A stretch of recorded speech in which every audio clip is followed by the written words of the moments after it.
Donc voilà le matériel tout prêt pour partir en bateau demain. Donc nous avons un sac de pêche,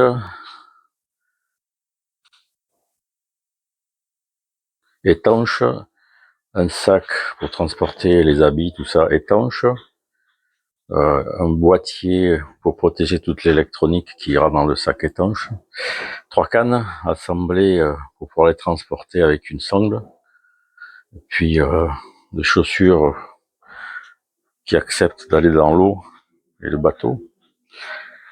Donc je vais vous montrer petit à petit le contenu de certaines boîtes, mais pour ça je vais m'installer sur un fauteuil. Je vais commencer par la boîte d'électronique, donc j'ai rangé dedans des lunettes polarisantes, mais surtout la caméra étanche avec différents supports, donc par exemple la canne, et aussi une pince pour pouvoir pincer sur des habits, une ceinture ou carrément le bateau. J'ai aussi dedans une batterie pour pouvoir recharger le téléphone et la caméra.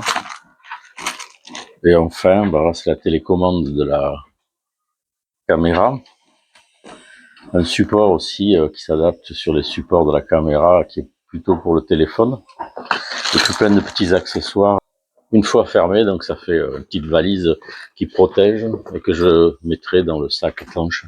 Donc là voici la boîte de pêche, donc du leader. Donc j'ai 3 types de fluorocarbone, du 80 livres, du 120 livres et du 180 livres.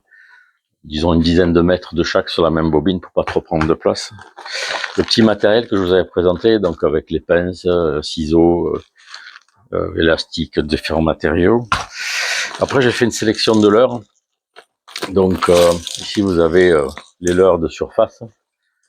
Donc on voit des stick bait, des poppers, des ice cream, c'est des stick bait rapides, le rose.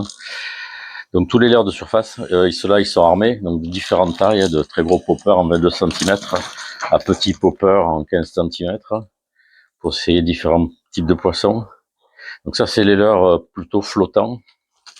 L'avantage de cette pochette c'est que on enroule comme ça et les hameçons sont protégés par un plastique, un filet qui laisse quand même passer l'eau au cas où on les remette humides. Et j'ai la même chose pour les jigs. Donc ici j'ai ma sélection de jigs.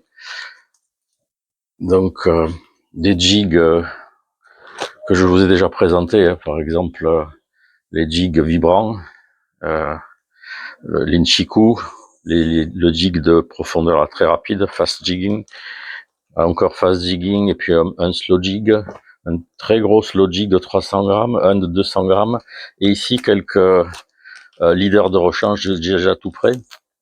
Donc pareil, ça s'enroule, et ça permet de transporter les jigs armés sans risquer de se blesser, et surtout sans qu'ils s'en mêlent. Parce que dans une boîte, les astuces s'en mêlent énormément. Ici, donc j'ai mes gants, 2 paires de gants, une de protection et une plutôt pour le soleil.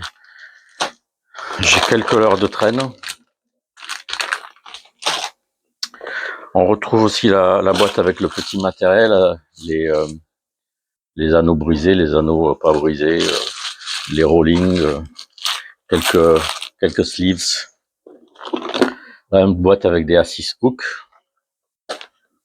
Si on l'ouvre, on voit les assist hooks, on va dire bien rangés, pas qu'ils s'en mêlent, avec différentes tailles, et des simples et des doubles. Donc en fait, tout ce que je vous présente, c'est une sélection du matériel que j'ai emporté. Bien sûr, j'en emporte dans cette boîte à peu près qu'un tiers de tout ce que j'ai emporté sur le voyage.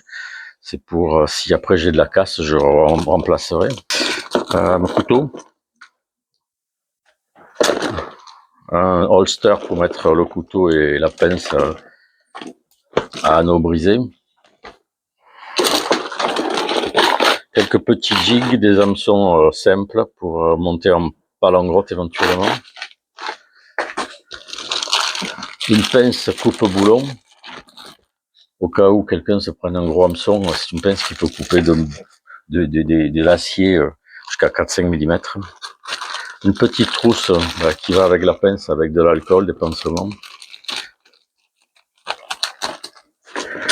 Une mitraillette pour faire des vifs. 2 rouleaux pour enrouler les palangrottes. Des triples de rechange, tous dans une seule boîte, ça va du 5-0 au 2-0. Un petit peu de Kevlar s'il faut refaire des hameçons, des assists. Voilà, je prends un peu de quoi attacher les cannes ou différents éléments, un peu de ficelle au cas où. Donc voilà, ça c'était le seau à vif qui me sert de boîte à pêche étanche pour pouvoir poser au fond du bateau sans risquer de tout mouiller ou de tout que l'eau salée pénètre partout. Donc voilà le sac refermé. Hein. Je sais pas, ça doit peser à peu près 4-5 kilos. C'est raisonnable par rapport aux 20 kilos de matériel que j'ai emmené, donc une grosse partie reste ici. Et donc le sac étanche que je vais emmener sur le bateau pour mettre les habits, le matériel électronique, tout ça. Donc j'ai un grand chapeau SPF 50.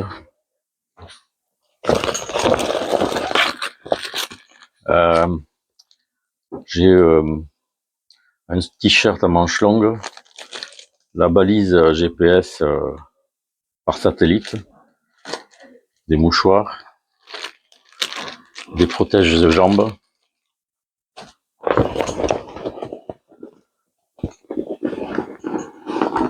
et là ici j'ai 2 baudriers, un baudrier pour les combats longs, je vous les présenterai sur le bateau, et un baudrier pour avoir toujours sur soi pour les combats courts. Donc pour les combats longs, il sera surtout réservé, je pense, au thon. Sans oublier une veste de pluie coupe-vent et de la crème solaire et une bouteille d'eau que j'ai dans un autre sac parce qu'aujourd'hui on va aller se promener à pied en attendant de démarrer demain les pêches.